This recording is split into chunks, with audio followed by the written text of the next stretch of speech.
Do you ever look around and think, wow, the world is a crazy place, and it just seems to get crazier and crazier? Ease your mind and take a break. This is Fuel for the Soul with John Giftah.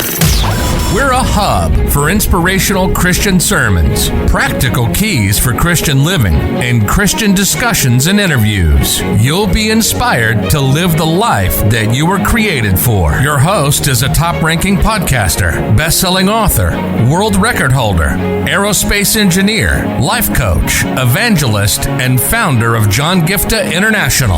Welcome to Fuel for the Soul with John Giftah. Hello everyone, welcome to this edition of the Fuel for the Soul with John Giftah podcast. If you've been listening to our recent episodes, you would have noticed that this whole week we're learning different lessons from the life of David from 1 Samuel chapter 17. And today I want to talk about one more important thing that really caught my attention, and I want to take this forward. I want to let you know I'm reading from the NLT version. Okay, this is what happens. So there's a moment when David is trying to convince King Saul that he would go and defeat Goliath. If you look at verse 38, then Saul gave David his own armor, a bronze helmet and a coat of mail. And David put them on, strapped the sword over it, and took a step or two to see what was it like. He had never worn such things before. And then he protested, saying, I can't go in these, I'm not used to them. So he took them off, and he picked up 5 smooth stones from a stream and put them in his shepherd's bag. And armed with only the shepherd's staff and sling, he started across the valley to fight the Philistine. I want you to understand something here, right? When you think about David, he is very crude in his approach, in the sense that he is more of somebody who has fought unofficially. He's not having any credentials, he's not having any proof as such. Like he can talk about his strategy, he can talk about what he has done, but it is not, it's something like, like an amateur doing it. It's not something like written on stone. It's not something he can say, I have this professional training, nothing. He's done this by himself. He has seen some output. He's trying to convince King Saul that I have seen all of this. But here's the thing: when King Saul tries to put in the David in the armor and all of that, David is not able to handle it.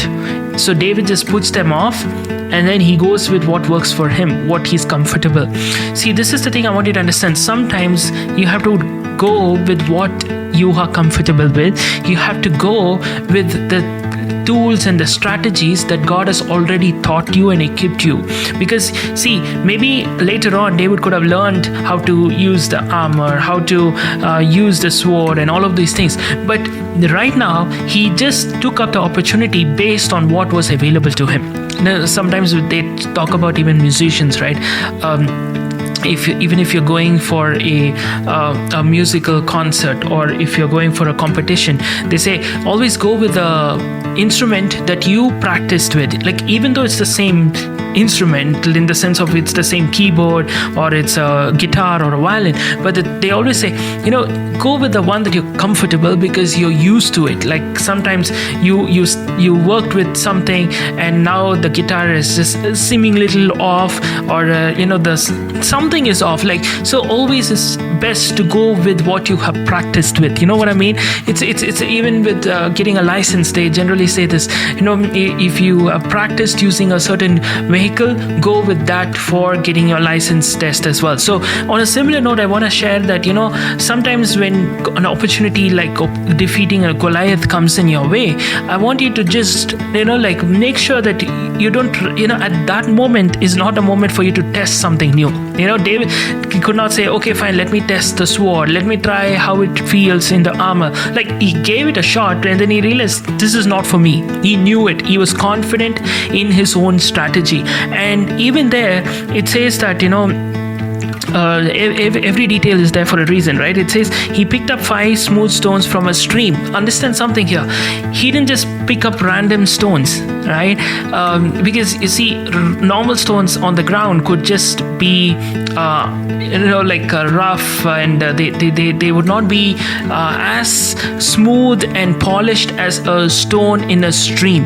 Okay, so even in that, he was cocksure of what he was doing, and he stuck to it. People would have laughed and mocked. What is this guy doing? He's trying to defeat this giant who's having this big. I mean, he's a giant in himself, and he has all this training, and he has all of this experience. He has all of these weapons, and this kid, he's going with a slingshot and 5 stones, and he's also going to a stream to get the stones, because the stones in a stream are more polished, are more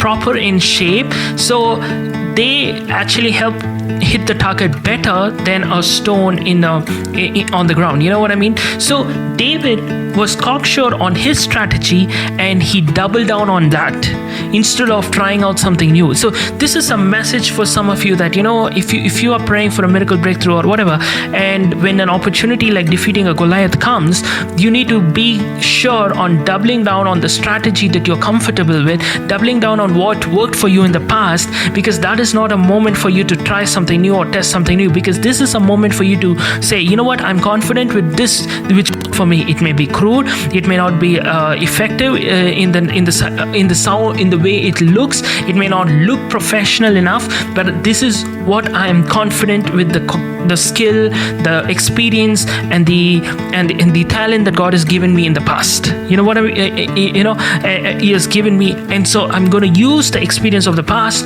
to use it for the advantage of this present opportunity. Are you getting what I'm saying? So this is the lesson I want you guys to take it forward, right? Like instead of I've come across people, when they get a wow opportunity, they want to try something new. See, there's a place for trying, there's a place for all of that, but when the time comes when you can hit the opportunity, like hitting a Goliath moment, that is not the moment for you to try something new and fail. That's a moment when you need to be more confident and double down on the strategy that God has helped you be successful in the past, because that's the key for you. And even in that moment, he didn't just say, okay, fine, everybody's looking at me, let me just pick up a stone. He was clear that he was going to pick up a stone from a stream.